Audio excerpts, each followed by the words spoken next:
KD called me out on Twitter a couple of years ago. He was texting me on the side being like, I just like to troll. I'm just messing with you online. I'm like, dude, troll on text, tweet nice things, not the other way around. Right.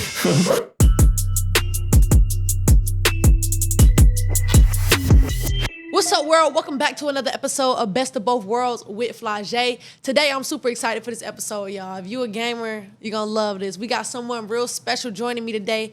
He's the face of 2K, a major figure in the gaming world. It has worked with some of the biggest names in basketball and probably got the most speed down. Please welcome Ronnie Singh, aka Ronnie 2K. Let's get it. Y'all know I only rock with the best. And when it comes to hamburgers, Wendy's has got it on lock. Fresh, never frozen beef every time. You want a hamburger that actually hits?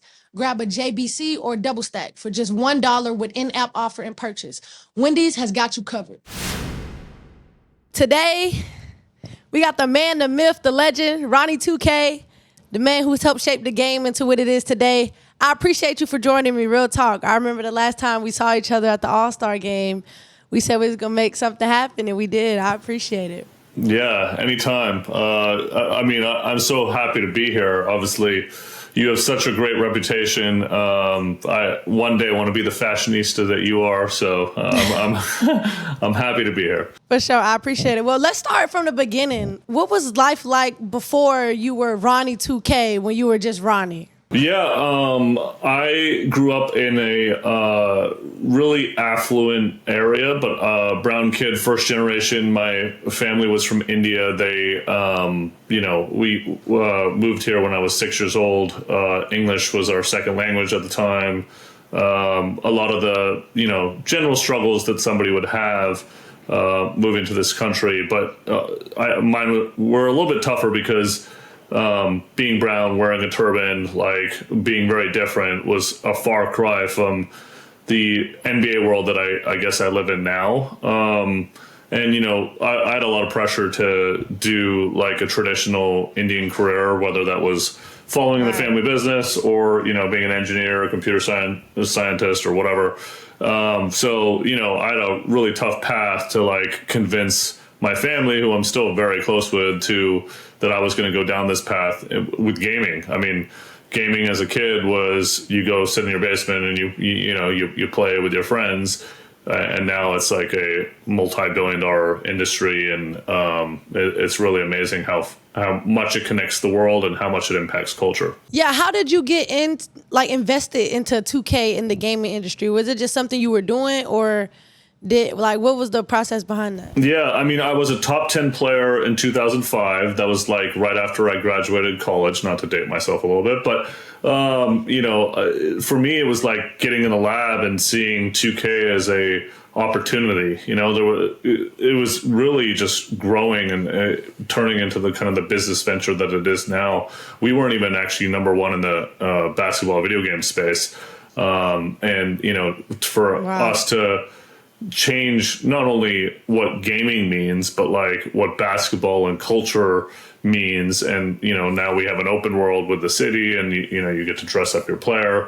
For me, it was just like I was a super competitive, super locked in 2K player that was a fan that ended up, finding an opportunity at 2K and then really defining what that opportunity was with social media and influencer and, turning it into what it is today. And I mean, I'm just so proud to represent, several hundred people that make this game what it is today.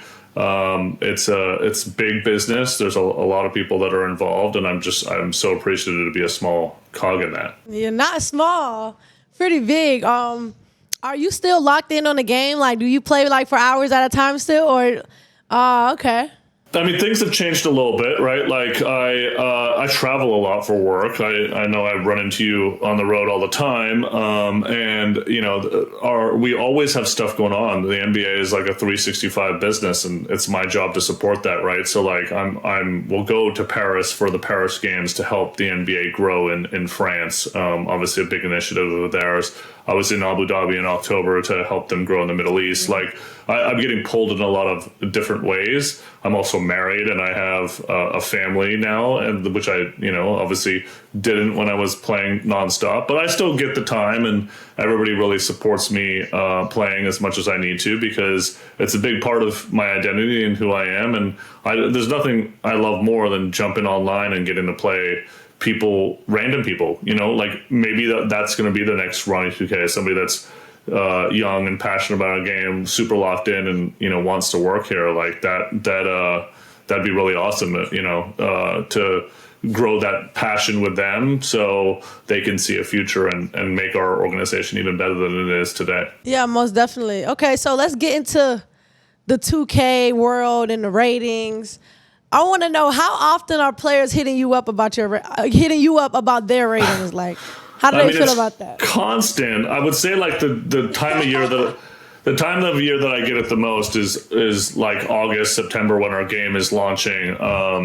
That's when we really get behind it and talk about what the initial rating is. But even over the course of the year, we continue to update our ratings throughout the year now. And there'll be guys that are like, I've really been playing well, and I only got nudged up a point or two, and I should be nudged up 4 or 5 points, so those conversations are continuous. I mean, there's very famous ones over the years of me getting into very public online or even on TV yeah.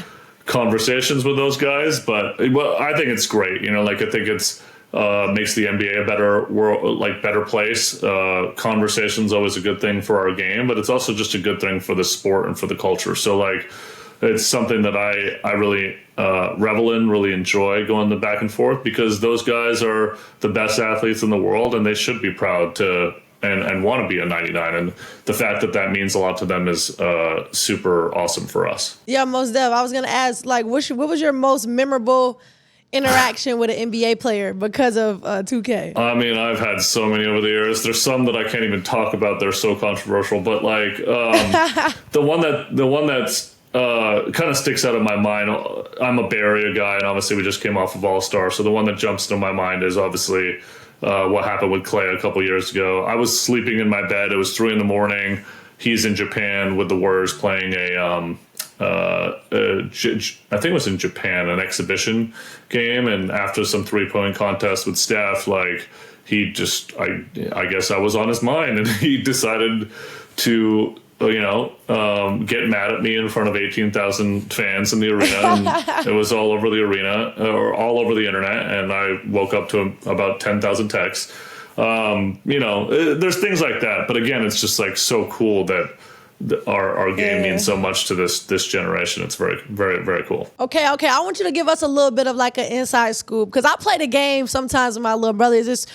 It's crazy how like much the game has evolved. Like just like the clothes that they wear, you can go in the stores. Like I remember when I was playing, and it was just when they had like the Juice character, and things started to evolve then. But now it's like crazy. They got hoverboards. They got everything. That was 2K17, I think, right? And you're talking about Michael B. Jordan? Yeah. Yep. Oh man, that was like the most amazing thing. Yeah. But can you let us know some features or some hidden gems that players might not know about NBA 2K? I mean, obviously, 25 has been out for 6 months, so most of the fans have figured out everything for 25, and 26 it's too early to talk about. But what I will say is, like, there's a lot of, like, fans that think certain things go away, but they're actually just put somewhere else. Our game is like so big now, like you mentioned, right? Like when I first started playing, it was quick game. It was me, Lakers, you, Rockets, let's go, right? Now, I mean, there's just so much to do between my team and my career and my league, and like all the various things, all the various online things you can do. Even, I mean, the city has like 6 different events and pop-up events over the weekend. Like it is a whole living world. The clothes are a whole new element, the music a whole new element. So like it is very large. But there's like things like I was talking about. One of my favorite modes a few years ago was this mode called All-Star Team Up, where like you could play 5-on-5 with other NBA stars, but play it online as one person.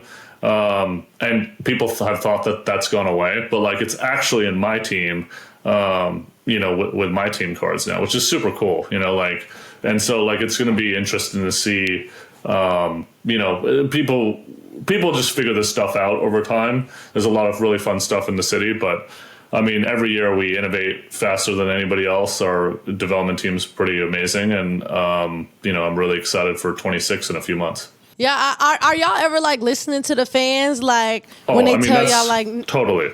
That's how our game is built. I mean, I think like no other company, us coming out every year, but also like innovating year over year as much as we do, it has to come from fans, and we take a lot of pride in being the company of the fan. I guess I'm day zero of that, right? Like I was a fan that went to go work for the company and now gets to listens to the fans, incorporate their own feedback. And that's why our game just changes so much. It's because like the fans expect so much and like want so much, and we love to deliver. It's pretty remarkable. I mean, like there's games that don't come out for several years at a time, and somehow we innovate in a single year faster than some of those games. It's pretty wild. That is facts. I was gonna ask, like, with like creators, artists, and like influencers in the mix, how do y'all plan on continuing to merge both worlds between like gaming and real life? Because it's so similar, and I think it's so cool how everything is so up to date. Just like you said, like something might happen in like real life, and next time it's like on the game, or it's like the biggest trend. So how do y'all plan on continuing doing that? I mean, that's something we're very proud of, right? Like somebody walks into a tunnel or somebody hits a game-winning shot. We want to be like at the speed of culture. Like that's always been kind of a pillar for us.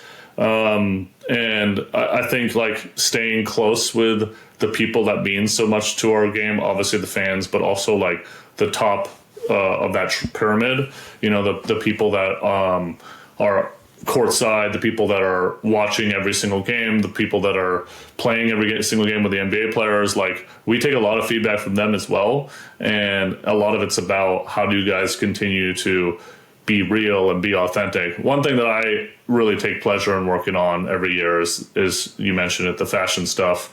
We swap those brands out, in and out, like every single year, and it's usually ones that NBA players are wearing, and their tunnel fits, and trying to stand out and flex out. And we want the players in the city to feel the same way. Like it's not only their game on the floor, it's also their game in the tunnel, right? So like us giving people that opportunity, it's we are like a platform for discovery. We want you to like play the game, but also like create content from playing the game by what you wear, how you play, the trash you talk. Like all of this is like thought of as trying to get us to continue to be moving just as fast as culture does. And I don't think any other game does that. I mean, we get the great pleasure of working with, amazing NBA players that their faces are visible, unlike, some other sports, right? So you really care about their stories and about their families and all of that. But our video game has the great challenge of duplicating that. And so we take that really seriously, and it's top of mind every single year when we develop the game. We talk about developing game. There's been a big shift in growth in women's sports. Do you see the women's game getting more attention in 2K? Any plans to amplify it? Candace Parker was the first female to appear on the cover of NBA 2K in 2021. I believe. Was it 21? Yeah, it was 21. Yeah, Asia was this past year. Yep. I'm actually. I get the great pleasure of going to. Not to get off topic, because I did this with Sabrina last year and Natasha Cloud last year as well. Asia and I are actually opening up a court in Vegas next Friday. Is it next Friday? So we have this program called 2K Foundations where we refurbish courts for kind of underprivileged, taken care of areas.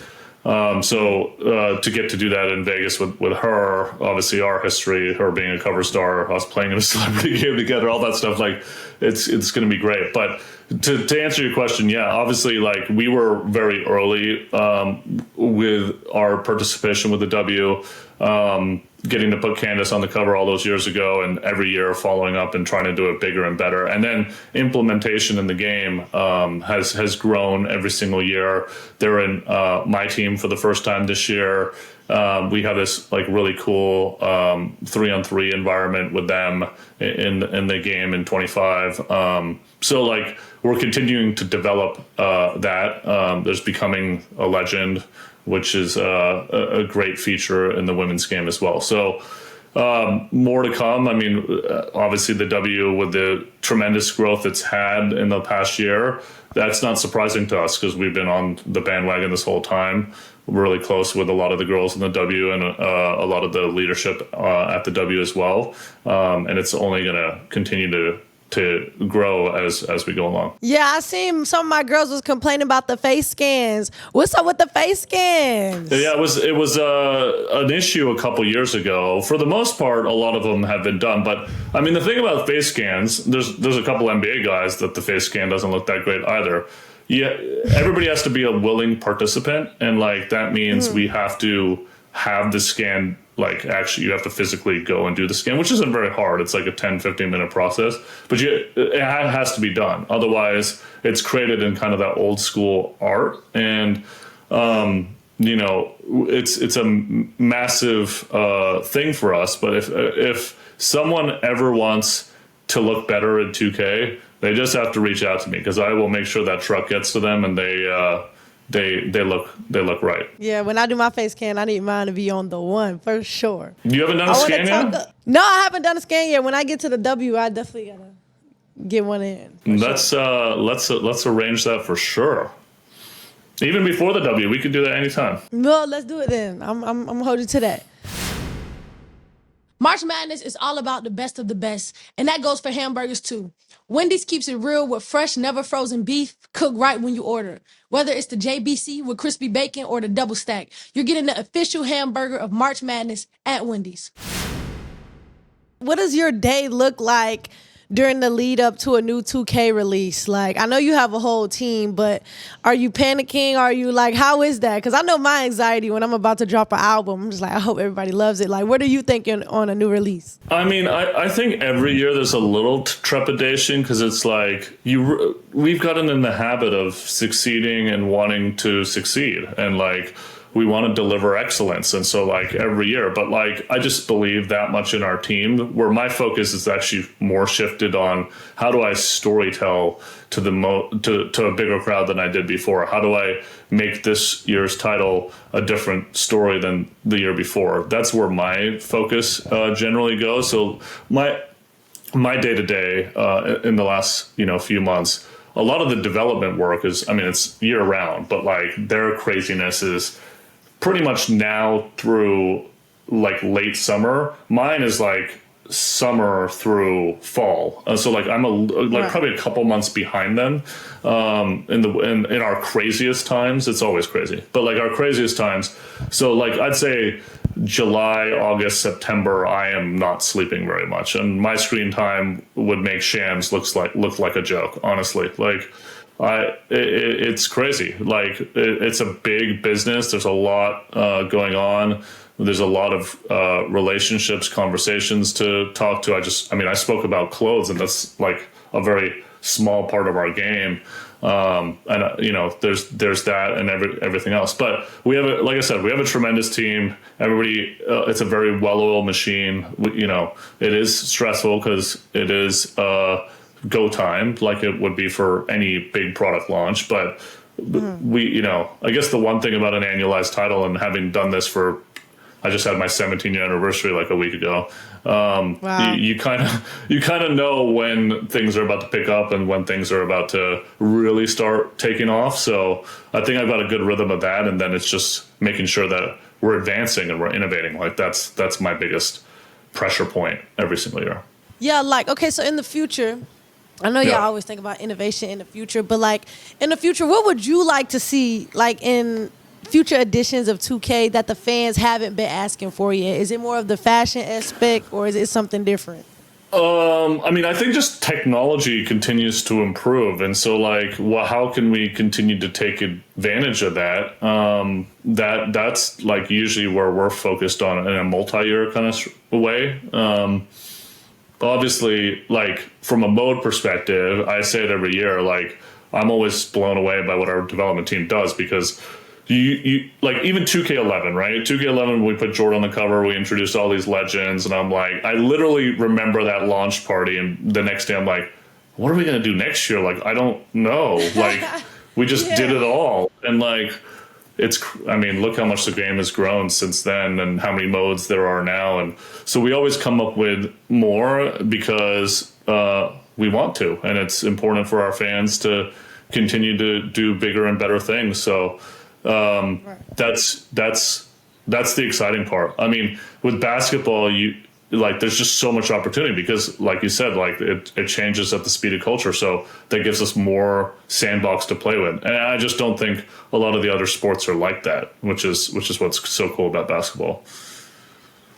Yeah, like how do y'all go about choosing those covers? Like the times where y'all want to do Legends editions or anything else, like how do y'all go about that? Yeah, so I always say that the cover is sort of like three different things going on. Number one is, like, for the most part, do they play the game? Have they interest in the game? Are they complaining about their rating? Like, it's just general authenticity about how much they care about our product. Number two is what kind of story are we trying to tell that year?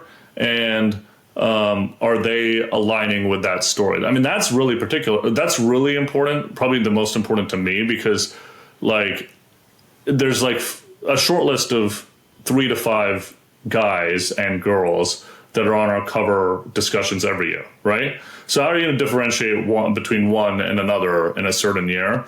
It's usually because a game feature or something we want to tell in marketing is skewing you to that person. So that's the second thing I would think of.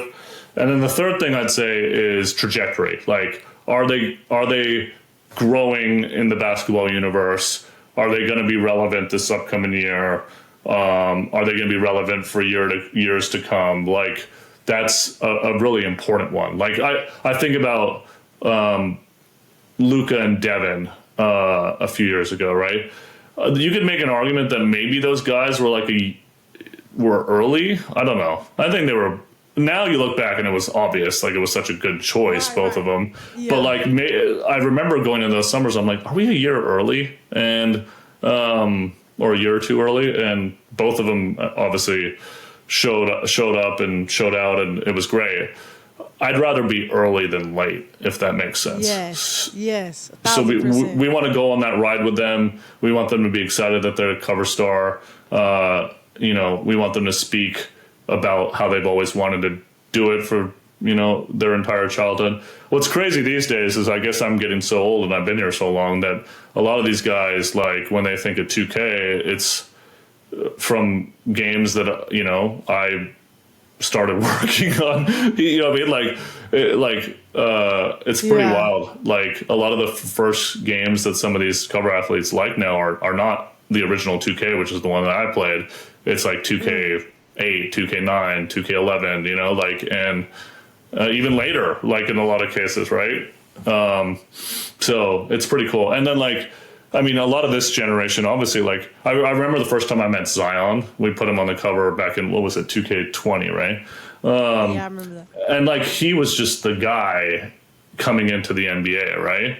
So I'm I've never talked to this guy. I don't know anything about him.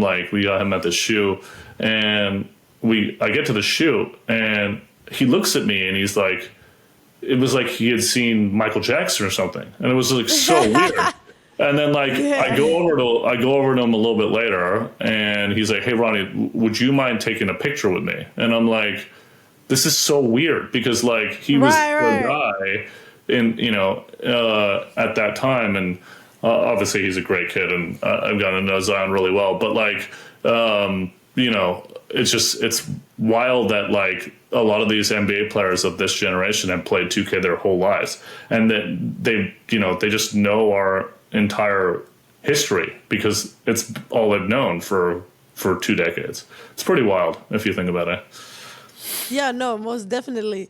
I wanted to ask, like, I know you have like relationship with these players. Like, do they call you? Do you play? Do they play the game with you? Like, what is that like being able to have the relationship with all these different type of NBA players? Yeah, generally, I mean, these days, I mean, we'll play at content shoots. Like, there's a lot of like marketing stuff that I do for between 2K, our great partner brands. Whether it's esports competitions, like there's so much. Like, we always have fun and play the game. I think in the recent years, a lot of the guys, I talked to them about what they aspire, how they aspire to use gaming or streaming or this like type of generation to benefit their business acumen. So like, a lot of the guys will reach out to me and be like, hey, where do you think I should stream? Or where do you think I should like, which console should I work with? Like in terms of marketing, like things like that. I think that's, how our relationship has grown. Obviously they're still going to give me crap about the ratings and, we'll always have fun when we play 2K. But, generally the relationship has grown because just culturally we do a lot together. That's a greater, basketball ecosystem. So yeah, that's been great. I mean, there's just so many good dudes in the league, and I have the great pleasure of getting to hang out with a lot of them and talking shop. It's cool. Who is the best and worst NBA player you've played at 2K? At 2K? Yeah. Man, I played a lot of good ones. I'm trying to think of a bad one. I mean, I don't know if I don't think an NBA player can actually be bad at 2K because exactly. You know why? It's because like our game is so like the AI is so good, the off the ball movement is so good that like it's all the plays that they run in practice. So like for the most part, these guys are like, I've seen this before. Even though I've never played, I'm like, I see that guy moving. I see it on the court. Like, I know what's happening here, and they make the right move. So I don't know if I've played a lot of guys that are bad.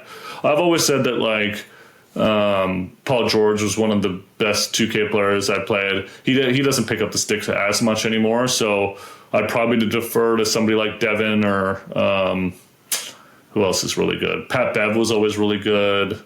There's just a random selection of guys. And the honest truth is, I think there's probably somebody better that I don't even know about. Like, they're just so secret about it, and they just, play all the time.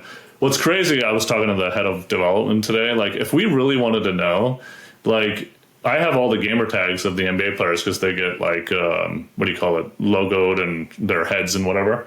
And so, like, if I really wanted to know, I could tell you who is the most, like, the person that plays the most in 24. That's I don't want to, crazy. like, or 25. I don't want to, like, put them on blast, but I'd be fascinated just because I want to know who, like, loves it the most and, like, what mode they play and, like, are they, like, their win-loss record. Like, I know all that stuff if I wanted to, like, dig into it. But, seeing them enough and playing with them enough, it's, I guess those are my guys. I have a question, and then we have, like, a small game to play. But I want to know, like, what is your dream for 2K? Like, your overall dream? I mean, I always wanted to be the company of the fan and be a platform for discovery. And I know I'm saying a lot of the same stuff I said, but it's really true. Like, we got to just continue to push the envelope when it comes to being at the pace of culture and, like, all of those things. Of course, they're going to help us stay relevant and get, the next generation to play our game. But they're also things that, like, allow us to do great things and be a platform. I mentioned foundations and being able to open up courts. Like, we're a platform in gaming, but now we're doing so many cool things in real life to, like, encourage people to love basketball as well. And I love that, like, divide of, like, physical and digital that kind of work together. Even I'm wearing this hoodie. I didn't mean to talk about this, but I will real quick because it's actually relevant. I built this, like, physical space in SF, a block from the arena. It's called Levels. And the reason I did it was I wanted to stoke the imagination of a guy that's, like, young and, like, into fashion, into basketball, and wants to, like, go to a place in community. we did that digitally with 2K, but I've always been interested in doing that in the physical world as well. So like that's how this kind of concept came about, and it's only a few weeks old, but it's cool. You're seeing young kids come in there and like really get stoked on all the elements of basketball and fashion that I did, which allowed me to get to where I am. And I'm really always like excited about wanting to let the next generation do that, like be inspired to do great things. And I mean, I think that's why you build a platform, is to inspire the next to do the same, No, I agree. I remember seeing like clothing brand owners like going crazy because their clothes were in 2K. Like, Yeah. I feel like it's just so dope. Like y'all putting people in position. And music, and, like, obviously, really, too, right? Like, what did it mean and to music? Yeah.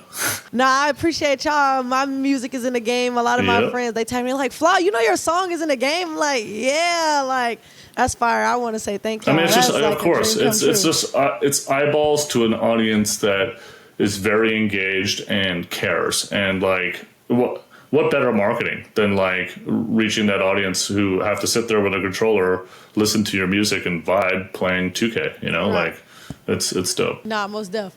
Okay, so this game we're gonna play is called 2K Name Drop. Okay. All right, we're gonna play. I'm gonna throw out some scenarios, and you just have to hit me with one name that fits it the best. All right. Okay. All right. Who's the biggest sleeper pick in 2K? All time, I'll say J.R. Smith, 2009, probably. Who actually plays like their 2K character in real life? I'll say Paul George. I remember when we played last, he would try to score every single basket as himself, and I was like, really? You don't want to don't want to pass the ball to any of your teammates? That's cool. That's fine. Who's got the most unrealistic rating in 2K? Unrealistic rating in 2K. I don't know. I think the ratings team does a really good job. What's crazy about the ratings thing is like everybody gets upset, but then if you look at like the order and you're like, that's actually about right. Like I think people are used to seeing like a lot of 99s in other games, and they're like, we don't have any 99s. So like the scale, like the curve is kind of lower. So that startles some people, a lot of NBA players. But like I think when you look at the order of them, it actually all really makes sense. So I don't know if anybody's overrated or underrated right now. I mean, the game doesn't let it be, right? Like your rating is determined by how you play at all times. So if it's not right, it's going to be corrected by a few weeks of playing well. So I don't know if anybody's wrong right now. Yeah. I don't mean to cop out. I'm not scared of controversy, just to be clear. No. That's the answer. Yeah. Who's blowing up your phone the most about their 2K rating? So many people. I mean, it's not as much as it probably used to be, partially because I think people just get it. Like, I remember when we didn't changed our system where we didn't have as many 99s. Oh my God, it was tough living. Like, it was really difficult. And then, like I said, most of it happens in August, September. I don't know if I could call anybody out. They're all online. Most people don't do it over text. I do get some on text. Actually, it's funny when KD called me out on Twitter a couple years ago. He was texting me on the side being like, I just like to troll. I'm just messing with you online. I'm like, dude, troll on text, tweet nice things, not the other way around. Right. It's really funny. KD's to go. Okay, last one. You kind of already answered it, but who's the most fun to play with in 2K? I mean, look, we put MJ in the game. It's amazing that we can still do that. And so, I mean, any of these legends is amazing, but obviously he is the GOAT. And to get to continue to celebrate his legacy all these years later is pretty cool. Most def. Well, Ronnie, thank you for joining me on the podcast. I appreciate you. Good luck with everything you have going Anytime, on. I'm actually going to go hop you on the game right now because I got to get better. But yeah, I appreciate you. Anytime. Now it's time for Live from the Flock. Let's see what y'all want to know. At Tori, when LSU makes it to the finals, who would you want to play against? I'm ready to play against anybody we match up with. Like, you know what I'm saying? Of course, I want some rematches for sure. But, you know what I'm saying? Whoever we play. Simple. Molly says, how do you feel when you see little girls in your jerseys or holding signs dedicated to you? Does that ever get old? Bro, that don't never get old. Like, I be looking for them. Like, when I'm warming up, I'm always looking for, like, fans, or I'm looking for people. I'm looking at the signs, like, what they say, what they read. I'm looking for the number 4 jersey in the crowd, and I always see my I always see my number. I always see, like, it's my birthday, and I'll be like, okay, I gotta make sure I stay after the game so I can take pictures with the kids, even if I have a bad game. So if I see a sign, some signs, like, I drove 900 miles or something like that, I'll be like, wow, like, people really love me, like, people really care. So, you know, man, it really mean a lot to me. It don't never get old, and I appreciate y'all, because I feel like, dang, like, that's people time, money, but more so time. Like, I appreciate that. No lie. Last but not least, what are your favorite courses at LSU and why? Ooh, shout out to my CMST teacher, because she be messing with me on them extensions. You know what I'm saying? I really appreciate you if you watching this podcast. You said you was going to watch it, so shout out to my CMS teacher, Ms. O. I appreciate you. That's my favorite class right now, because my teacher, they be messing with me. I love my professors, no cap. Hey, if y'all got any more questions for Live from the Flock, make sure y'all send them on Instagram. The Instagram is @bothworlds. All right, y'all, let's get into what would Flaw do. What's up, Flaw? I'm shy around my boyfriend's parents and don't know how to act. How do I interact with parents? What do I even talk about with them? Like, be for real. Bruh, that's how it be. Like, when I first meet the parents, I be nervous too. But, like, your personality, I feel like, should let everything shine through. Like, you know what I'm saying? Like, first you just ask regular questions, like, you know what I'm saying? What do y'all do? Woo, woo. I don't know. I'm just talkative. So that's just how I am. But just talk regular. Like, act like you got some decorum. Be polite. Like, you know what I'm saying? Have some decorum. But you'll be all right. Just have regular conversations. Don't try to act like you're doing too much. Don't try to do too less. Like, you got to do just enough. Like, at the end of the day, you talking to a parent. So you got to have some type of, like, you know, turn on your little voice, but not too much. You know what I'm saying? Still be yourself. That's all I'm saying. Said, Fly, this dude is trying to fly me out, but I'm not sure if it's just to chill or if I'm about to be stuck in a hotel room for the weekend. Should I roll the dice or keep it strictly platonic? What would Flaw do? All right, I'm just going to keep it all the way real with you, twin. If a guy is flying you out, paying for your flight and hotel, you're going to be in that hotel room, all right? I mean, it just, like, I don't know, bro. I just feel like I'm going to buy my own ticket. Because if I'm ready to go, I'm ready to go. Like, you know what I'm saying? Like, I ain't nobody finna fly me out. Like, I got it. I'm good. Because then when people fly you out, they want you to do what they want you to do. You know what I'm saying? Whew, I done seen this topic come up multiple times. But let me tell you, first of all, don't let nobody fly you out. If you can't afford the flight, don't go. If you can't afford the amenities, don't go. Don't let nobody fly you out. That come with a lot of expectations. You know what I'm saying? So what would Fly do? I wouldn't go. Simple, plain, simple as that. Listen, I'm always on the go, and when I need a hamburger that's fresh every time, I pull up to Wendy's. They have that fresh, never frozen beef and top tier taste, like the classic double stack. And right now, you can get one for just $1 with in-app offer and purchase. For the freshest deals around, gotta be Wendy's. All right, y'all, that's another episode of Best of Both Worlds with Flau'jae, powered by Overtime. Dropping every Thursday on YouTube. Please make sure y'all like, subscribe, and follow. It really helps us on the show. Find us on TikTok @Flau'jae Show and Instagram @BothWorlds. Thanks again to Ronnie 2K for joining me today. I'll see y'all next time on Best of Both Worlds with Flau'jae, powered by Overtime.